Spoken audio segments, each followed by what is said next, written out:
Political science boring है, उसको पढ़ने का मन नहीं करता, थिंकर्स याद नहीं होते और आप इंजॉय नहीं करते पॉलिटिकल साइंस पढ़ना। दोस्तों मेरा नाम है डॉक्टर संदीप, मैंने पीएचडी करा है जेएनयू से पॉलिटिकल साइंस में। मैं आज आपको बताने वाला हूँ कि पॉलिटिकल साइंस कैसे बेस्ट तरीके से पढ़ सकते हैं, और आज मैं आपको ये साबित करने वाला हूँ कि पॉलिटिकल साइंस बोरिंग नहीं है। आपके पढ़ाने वाले जितने भी टीचर्स हैं वो बोरिंग है, वो लोग उसको इंटरेस्टिंग तरीके से नहीं पढ़ा पाते। और ये बात अगर आप जान लोगे तो शायद आपकी पॉलिटिकल साइंस की पढ़ाई बेहतर हो जाए, क्योंकि सारा गेम इंटरेस्ट लेने का है, सारा गेम उस प्रोसेस को एंजॉय करने का है जो आप करने वाले हैं। हम में से ज्यादातर लोग पॉलिटिकल साइंस को एक सब्जेक्ट के तौर पे पढ़ने की कोशिश करते हैं, पॉलिटिकल साइंस को कभी जीने की कोशिश नहीं करते। अरिस्टोटल एक थिंकर है जिन्होंने बोला है कि पॉलिटिकल साइंस एक मास्टर साइंस है। मास्टर साइंस क्यों कहा होगा? या आज के वक्त में आप कभी भी चौराहे पे कहीं पे भी डिबेट कर रहे हो, आप में से कितने लोग हो जो आप पढ़ते हो, चाहे हेना अरेंड के बारे में है, चाहे जेएस मिल के बारे में, किसी भी थिंकर के बारे में, वो यूज कर पाते हो? ये एक अहम सवाल है। हम लोग आज पॉलिटिकल साइंस को इतने बोरिंग तरीके से पढ़ते हैं कि पहले वाले फिलोसफर्स को पता होता ना कि हम लोग इतना बोरिंग तरीके से उन लोग को पढ़ने वाले हैं, अपनी कसम वो लोग तो लिखते ही नहीं कुछ। जेएस मिल ने 10 साल की उम्र में उतनी किताबें पढ़ ली थी कि हम लोग कभी लाइफ टाइम में नहीं पढ़ पाएंगे। आप में से कितनों को उनकी बातें पता है? उनके पिताजी जेम्स मिल थे जो ब्रिटिश इंडिया में काम करते थे। हिना अरेंड के बारे में कितने लोगों को पता है कि उनकी डेटिंग लाइफ कैसे थी? नहीं पता। लेकिन अब मैं पूछूंगा कि विराट कोहली के बारे में कितने लोगों को पता है, उनकी डेटिंग लाइफ के बारे में कितने लोगों को पता है? आप तुरंत बता दोगे। शिखर धवन के बारे में, यजुवेंद्र चहल के बारे में, सबके बारे में आप बताने की कोशिश करोगे। क्यों? क्योंकि आप जो हैं क्रिकेटर की लाइफ में उतना इंटरेस्ट लेते हैं जितना फिलोसफर्स की लाइफ में नहीं रहते। कार्ल मार्क्स कहां से थे? वो लंदन में जाके क्यों रहते हैं? फ्रांस और बाकी जगह क्यों नहीं रहते? फ्रेडरिक एंजल कौन थे? उनके पिता कौन थे? इनके बारे में कितने लोगों के बारे में जानते हैं? ज्यादातर दिक्कत यह है कि हम सब इनको इंसानों के तौर पर ले ही नहीं पा रहे हैं, हम इनको दोस्त बना ही नहीं पा रहे हैं।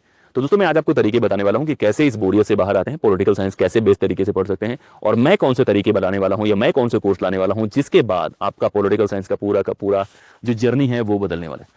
सबसे पहले जानने की कोशिश करते हैं कि गोल क्या है। हम में से ज्यादातर लोग पॉलिटिकल साइंस किस लिए पढ़ने की कोशिश कर रहे हैं? अगर आप केवल NET JRF exam, CUET PG exam, कोई सीयूटी का एग्जाम, यूपीएससी का एग्जाम, उसके लिए पॉलिटिकल साइंस पढ़ने की कोशिश कर रहे हैं तो ठीक है, आप पढ़ सकते हैं। लेकिन उसके बाद क्या? अगर पॉलिटिकल साइंस केवल एग्जाम तक सीमित है तो क्या जो इन्फॉर्मेशन आपके पास आएगी उसको आप बाद में यूज नहीं करेंगे?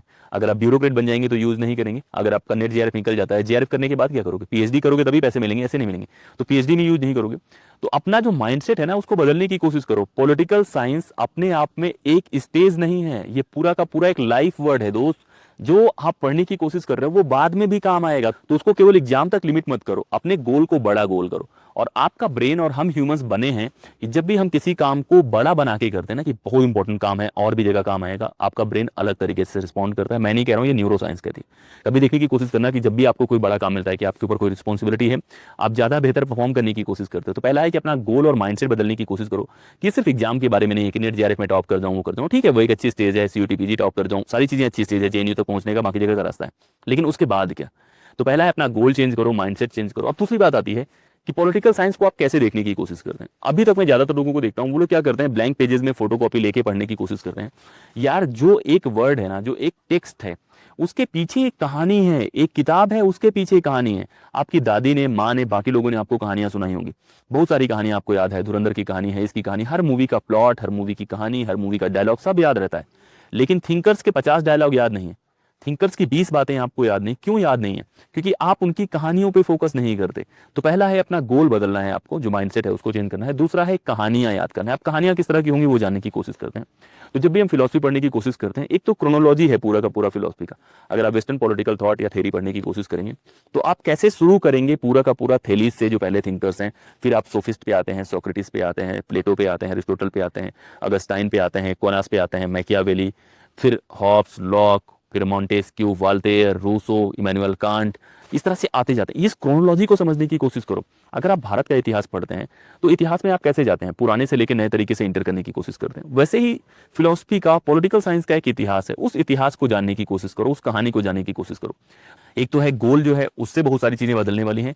दूसरा जो है आप कहानियां जानने की कोशिश करो, पूरा का पूरा उसका कहानी जानने की कोशिश करो। और जो मेरा कोर्स है जो मैं लेके आया हूं उसमें बहुत बेहतरीन तरीके से 2 घंटे में मैंने कहानियां बताई हूं, वो सुनने की कोशिश करना। और तीसरा है कि इन मेन कैरेक्टर्स के बारे में कहानियां जानने की कोशिश करो। आप लोगों ने वो मूवीज तो देखी होंगी ना जो सुपर हीरोज वाली, इन सबकी मूवीज होती हैं, तो उसमें एक मूवी में सारे प्रेजेंट रहते हैं, जो बड़ी सी मूवी होती है, लेकिन सबका अपना अपना एक स्टोरी होता है कि ये वाला कैरेक्टर कैसे है, वो वाला कैरेक्टर कैसे है। सोक्रेटिस की कहानी देखने की कोशिश करते हैं।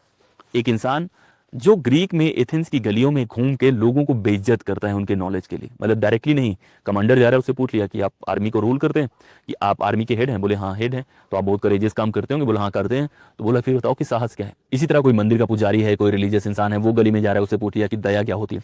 तो वो इंसान लगातार इस तरह के काम करता रहता था क्योंकि उसका एक मेथड था सवाल पूछने का, नॉलेज गेन करने का। वो एथेंस में सबसे बुद्धिमान इंसान था, लेकिन वो बात वहां के लोगों को नहीं पता थी। उस इंसान को मौत की सजा दे दी जाती है उसी सोसाइटी के द्वारा, उसको जहर दे दिया जाता है, उसके पास एक भागने का मौका होता है, उसके लोग पैसा देके हर तरह से उसको भगाने के लिए रेडी होते हैं, लेकिन वो बोलता है कि मैं मरना चाहता हूं।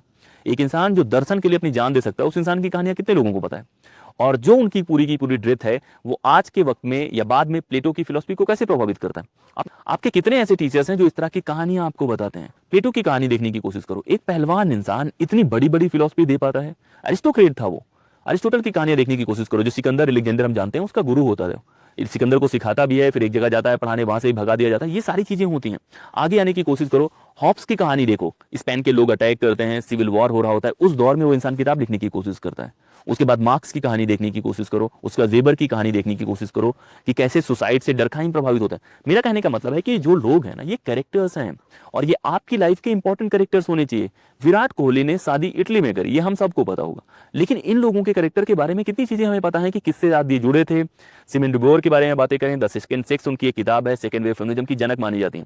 उनकी पर्सनल लाइफ के बारे में आप लोग कितना जानते हैं। मैं नहीं बोल रहा हूं कि आपको सबकी पर्सनल लाइफ में घुसना है, लेकिन जब आप गॉसिप जानते हैं, उन लोगों को जानते हैं, तो आप बेहतर उनकी फिलॉसफी को बता पाएंगे।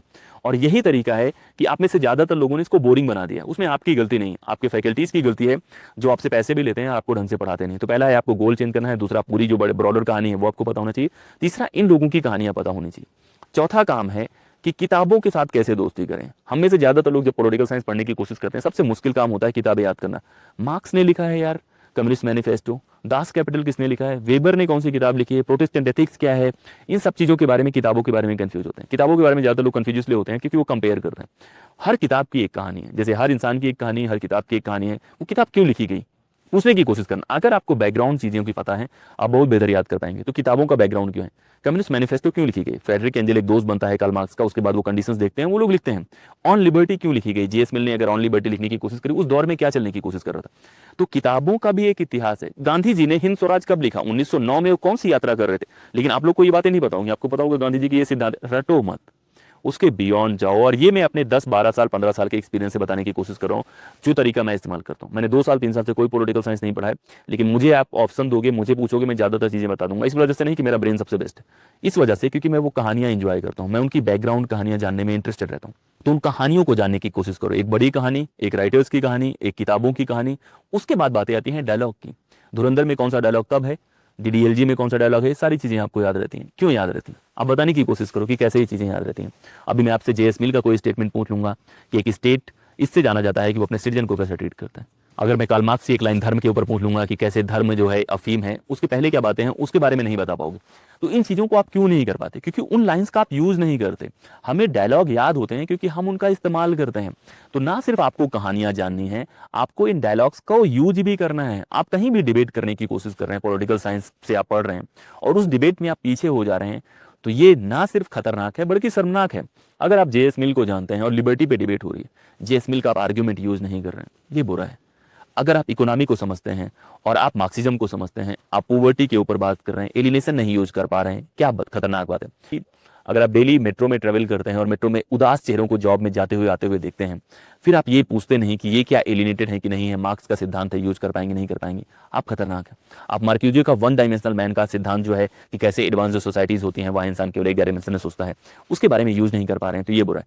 तो आप ना सिर्फ कहानियां जानने की कोशिश करो, उनका इस्तेमाल करो। चौराहे पे डिबेट कर रहे हो, सेकुलरिज्म के बारे में डिबेट कर रहे हो, राजीव भार्गवा का जो प्रिंसिपल डिस्टेंस मॉडल है वो इस्तेमाल करने की कोशिश करो। तो कोई भी इंफॉर्मेशन जितना आप उसको पर्सनल करने की कोशिश करेंगे, मान लीजिए कि आप एक थिंकर को बहुत पर्सनल बना देते हैं कि यार ये थिंकर मुझे बहुत पसंद है, इसकी पर्सनालिटी बहुत अच्छी लगती है। आप में से ज्यादातर लोगों को अगर मैं फोटो दे दूं ना, तो फोटो से नहीं पहचान पाओगे कि ये रूसो है, जेएस मिल है या कार्ल मार्क्स है। मुझे दोगे, मैं ज्यादातर को पहचान के बता दूंगा। और ये सिर्फ इंटरेस्ट की बात नहीं, आपके पास कलर्ड फोटो आती ही नहीं, आप क्या लेते हैं, आप फोटो कॉपी लाते हैं, उस पर रट्टा मारते हैं। रट्टे से नहीं है भाई, उनसे दोस्ती करने की कोशिश करो। ये थिंकर्स हैं यार, ये जीते जाते इंसान है। वॉल्टेयर की लव स्टोरी आपको पता है, नहीं पता होगी। वॉल्टेयर इतना बेहतरीन इंसान है, रिलीजन पे अटैक करता है, टॉलरेंस के ऊपर वॉल्टेयर सच्चा किसी का काम ही नहीं है। वो बोलने की कोशिश करता है कि मैं तुम्हारी बात से बिल्कुल इत्तेफाक नहीं रखता हूं, मतलब मुझे बिल्कुल फर्क नहीं पड़ता, मैं बिल्कुल एग्री नहीं करता जो तुम कह रहे हो, लेकिन तुम्हारे बोलने के अधिकार की रक्षा के लिए मैं अपनी जान लगा दूंगा। और वही इंसान जब प्रेम में पड़ रहा है तो उसका बाप बोलता है इसको जेल में डालो, ये पागल हो गया है, इसको राजा से रिक्वेस्ट करता है उसको। तो ये कहानियां जब आप जानते हैं तो आप उन लोगों को कनेक्ट करते हैं यार। आप अगर हिना अरेन की लव स्टोरी जानेंगे कि हेडेगर के साथ उनका कैसा रिश्ता था, आप बाकी लोग, मैं क्यों लव स्टोरी के बारे में नहीं बोल रहा हूँ, मैं बोल रहा हूँ कि उनकी लाइफ के बारे में जानने की कोशिश करो कि कितना टफ लाइफ था उनका। माइकल सैंडल के बारे में जो यूट्यूब में लेक्चर है वो देखने की कोशिश करो।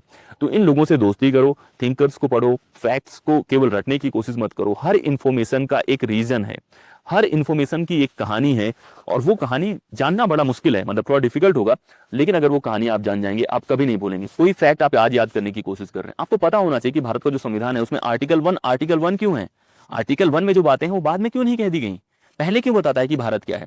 फंडामेंटल राइट्स को डीपीएसपी से पहले क्यों रखा है। आपको लगेगा कि रैंडम, रैंडम नहीं है, कुछ भी रैंडम नहीं है। संविधान इतनी मेहनत से बना है कि उसमें कुछ भी रैंडम नहीं है, किसी की फिलॉसफी में कुछ भी रैंडम नहीं है। शुरू शुरू में मार्क्स जो है हीगल से बहुत प्रभावित होता है, तो हीगल के हिसाब से लिखने की कोशिश करता है, धीरे धीरे करके उससे बाहर जाने की कोशिश करता है, बाद में आके अलग अलग लोग उसको क्रिटिक भी करते हैं। तो मेरा कहने का मतलब है कि इन कहानियों को जानो, इसमें इंटरेस्ट लेने की कोशिश करो, और इन सारी दिक्कतों को अगर आपको सॉल्व करना है तो मैं आ गया हूँ। मैं लगभग 25-30 घंटे का एक कोर्स ला रहा हूँ जहाँ पे टॉप 100 जो कोर्स हैं उनको ऐसे कहानियों के माध्यम से एक्सप्लेन कर रहा हूँ, थिंकर्स को कहानियों के माध्यम से एक्सप्लेन कर रहा हूँ। जो इवेंट हैं जैसे पेलोपोनेसियन वॉर का प्लेटो पे क्या फर्क पड़ा, जो मिलियन डायलॉग है वो क्या है, जो क्रांतियां होती हैं फ्रांस की उसके ऊपर बर्क और थॉमस पेन का क्या डिबेट है, उन चीजों को आप कैसे कनेक्ट करते हैं। तो इन कहानियों के माध्यम से मैं आपको पढ़ाने की कोशिश करूंगा, जहाँ पे थिंकर्स के बारे में होगा, कोट्स के बारे में होगा, फेमस बुक्स के बारे में होगा, बुक्स की क्रोनोलॉजी के बारे में होगा, इंडियन पॉलिटी की कहानियां होंगी, आईआर की कहानी होगी, वो सारी बातें मिलेंगी, वो भी कलर्ड नोट्स और इंटरेस्टिंग तरीके से, जो नोट्स मैं आपको दिखाने की कोशिश कर रहा हूँ। तो कोर्स के लिए कनेक्ट करो मेरे ऐप पॉलिटिकल अफेयर्स पे, और इतने कम प्राइस में होगा, जितना आप बाहर मार्केट में दे रहे हो उससे 10 गुना कम प्राइस में, मतलब उसके 10वें हिस्से में भी आपका काम हो जाएगा। और मैं गारंटी करता हूं कि जो ये कोर्स पढ़ेगा 30 घंटे देगा, मैं गारंटी करता हूं 25-30 नंबर उसके चाहे जिस एग्जाम में ज्यादा आने वाले हैं, क्योंकि आपको ज्यादा बेहतर याद होगा। तो इसी तरह की टेक्निक्स के साथ अगर आपको पॉलिटिकल साइंस पढ़ना है तो मेरे ऐप पे जुड़ने की कोशिश करें, पॉलिटिकल अफेयर्स ऐप है, और नंबर पे मैसेज करो। अब ये तो बातें हो गई मेरे ऐप के बारे में, मेरे पढ़ने के तरीके के बारे में, और पॉलिटिकल साइंस बोरिंग नहीं है उसके बारे में। अब आपको कमेंट करके बताना है कि आपका फेवरेट फिलोसफर कौन है, उसकी फेवरेट लाइन कौन सी है, और आपकी फेवरेट किताब कौन सी है पॉलिटिकल साइंस की। और पॉलिटिकल साइंस कोई भी पढ़ सकता है, केवल एग्जाम के लिए मत पढ़ो, मैं वो पॉलिटिकल साइंस पढ़ाऊंगा जहां पे आप इसका इस्तेमाल कर पाएंगे। इस वीडियो में इतना ही, जय हिंद।